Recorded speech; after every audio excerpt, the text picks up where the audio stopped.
Hi guys, welcome back to my channel. For those that are visiting my channel for the first time, my name is Teresa Namonje. Welcome to Safe Space. I'm joined by Lucas today. I remember I said I was gonna bring guests. I am joined by my nephew Lucas. Lucas, welcome to Safe Space. Welcome to Teresa's channel. Do you want to introduce yourself? You've already done a good job. But yeah, my name is Lucas Tembo. I am a medical student Mhm. going into my final year. So Brilliant. yeah, yeah. Thank you for having me. Brilliant. You are welcome. We're talking about attachment styles. Educators, what are attachment styles? Um, well, attachment styles refers to relationships, Mm-hmm. or rather the bonds you make, Mm-hmm. the emotional bonds you make with your relationships, Mm-hmm. yeah, and how you deal with distance or closeness in those particular relationships. So yeah, um, there are different variations of attachment styles, Mm-hmm. and they are caused by your relationship with your caregivers when you were growing up. So Caregivers, you mean like parents, aunties, uncles, anybody who's just taking care of you, right? yeah, the primary people who were taking care Yeah. of you when you were Okay. young. So this Mm-hmm. would be your biological parents, your adoptive parents, Mm-hmm. yeah, whoever was your primary caregiver at the time. All So right. yeah. You've already mentioned, you've said there are different types. Like, can you mention some of the different types of attachment styles? Um, so ideally there are four Mm-hmm. attachment styles. So we have the secure attachment style, we Mm-hmm. have the avoidant Yeah. attachment style, we have the insecure, anxious attachment Yeah. style, and then we have disorganized attachment style. So they all refer to how Mm-hmm. they all speak on how differently you related with your caregiver Mm-hmm. and how it consequently affects your relationships even in adult life. So you said secure. Yeah. Talk more on that, like those that are that have secure attachment styles. But to give a brief history on how Mm-hmm. everything came about, Mm-hmm. there was an experiment that was done a Mm-hmm. long time ago Mm-hmm. by, it's called the Ainsworth Mm-hmm. attachment experiment. Mm-hmm. And in this particular experiment, Mm-hmm. it involved a series of steps, Yeah. 8 steps. Well. Yeah. So in these Mm-hmm. steps, it involves a caregiver, a Mm-hmm. stranger, and a child. Mm-hmm. So a stranger and a caregiver were taken into an empty room, Mm-hmm. and then while in this room, a series of different things were happening Mm-hmm. to see or to test or to observe rather Mm-hmm. how the child then relates with How the old are different. these children? Um, so in that particular experiment, they used children who aged from 9 to 18 months. Oh. Yeah, and that's particularly because separation anxiety in children peaks at between 12 and 18 months. Okay. So Okay. yeah. Okay. So during that Mm-hmm. experiment, they then did a series of changes. Like for instance, they'd introduce a stranger into the room and see how the child fares with that Okay. stranger. They would remove the parent and see how Mm-hmm. the child fares with that stranger Mm-hmm. minus the parent. They would Mm-hmm. remove everyone but the Mm-hmm. child and see how the child fares in the environment and whatnot. And so Mm. from these various steps that were carried out, Yeah. you could then observe certain things that were characteristic to the children who were Behaviors. yeah, exactly, Okay. behaviors. So now, from these, that's when they ended up deducing the four different attachment Okay. styles. Okay. Okay. Yeah. So in the secure children, Mm-hmm. what was seen that when the child was placed in a room, a Mm-hmm. strange room with Mm-hmm. toys and their parents, they Mm. could safely explore that room. Okay. Yeah, assuring or setting their parent as the safe base. Yeah. So they felt safe enough to explore the Mm. room with their parents there. Mm-hmm. And when introduced to a stranger, Mm-hmm.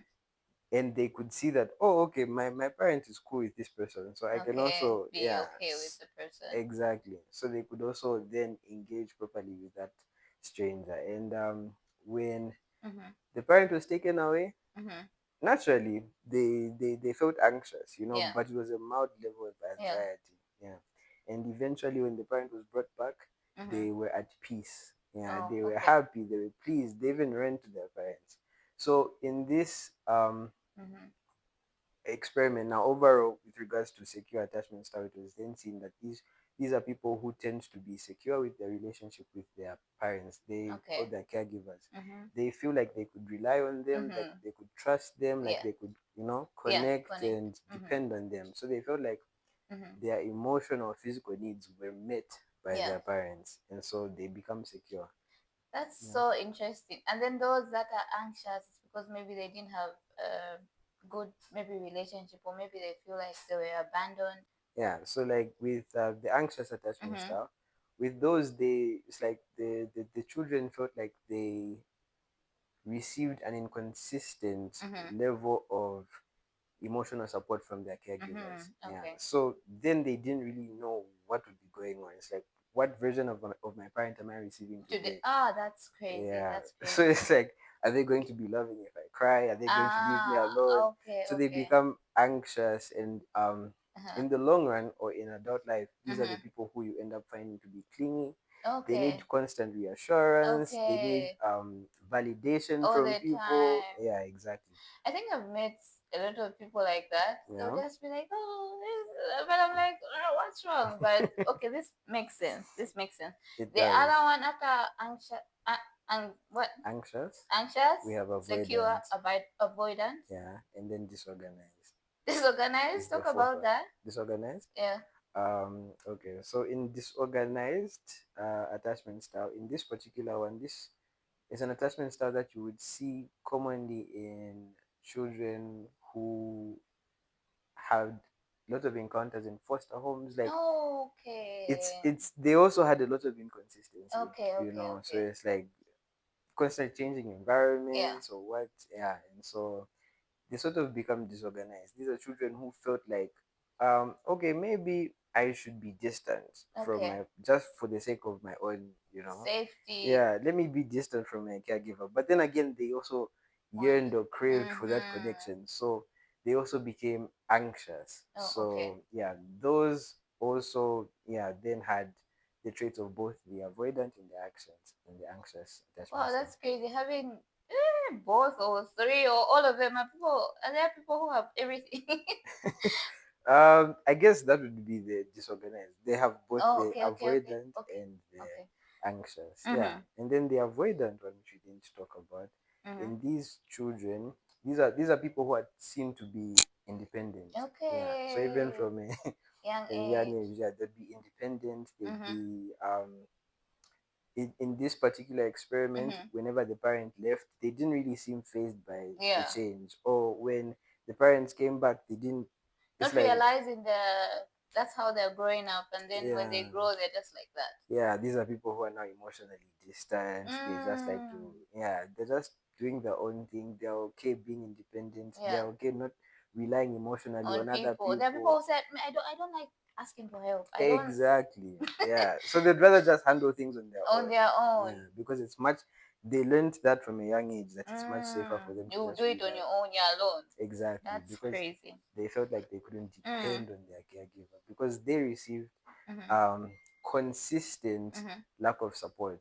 Okay. So they felt like, even if I cry, No, no one was going to come and rescue no one's me. coming to save me. I'll save myself. Yeah. Okay, Yeah. okay. Um, how does it affect people in their adult life? Like in their general adult life, their Mm. friendships, their marriages, work, whatever it is. How does it affect them?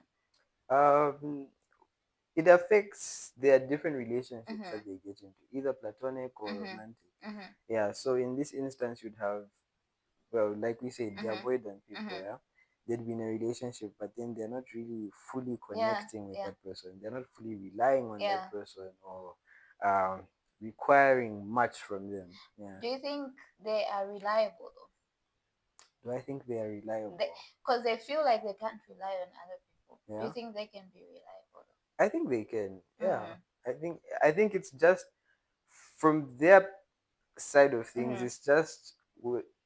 It's just that they don't want to rely on Yeah, yeah. others. Yeah, for their own safety. But Safety. then I think if they were needed, they could do the same. Yeah. They could. Yeah. Okay. Any advice to somebody who has these attachment styles, or for example, people that don't know, because there are people who don't know that they have these attachment styles, or they know, and um, any advice to anybody? Cool. Um, yeah, I think the important thing to note is that attachment styles are not permanent. Yeah. Yeah, so the good thing is that we can work towards changing them. Yeah. So if at all we had an attachment style that's deviant from secure, Mm-hmm. we can work towards becoming secure. Yeah. Yeah, and I think that's the best takeaway. Knowing that whatever it is that you have currently, Yeah. you can change it for the better. And for instance, for me, Mm. I was first told about it by a friend of mine, Yeah. and she made me take a test, Yeah. yeah, online. And so it basically assesses the test assesses your relationship with your Mm-hmm. parents and Yeah. then your partners if at Yeah. all you're in a relationship, and then Mm-hmm. it gives you the answer. Mm. So if you'd like to take a test, you can take a test. You can find out where exactly you feel you'd be placed. Yeah. Yeah. So you can then start to become more conscious about About the way you being behave. aware is very important. Exactly. Mm-hmm. You can only start to change if you acknowledge that there's something wrong in you. So I love that people can change and people can work on it, because I feel like people need grace to mm, grow, because some of them is trauma, like we said, these things trauma, yeah, you know. yeah. So that was the question I was going to, because I was Mm, like, how is it, are people able to get out of it, are people able to live like normally mm, from like all these attachment styles. mm. um Thank you so much for being here, and thank you for educating us. That was very educative, and you're very smart. You should teach me more. And Yeah. guys, comment down below, should we bring him back? Should we bring him back? I feel like he has so much knowledge about different things, and he says he doesn't want to be called a doctor, but to me he's a doctor. So Lucas, thank you so much for coming, and hopefully you'll be able to come back. Thank you guys for watching. Mm. Comment, like, and subscribe. I love you guys.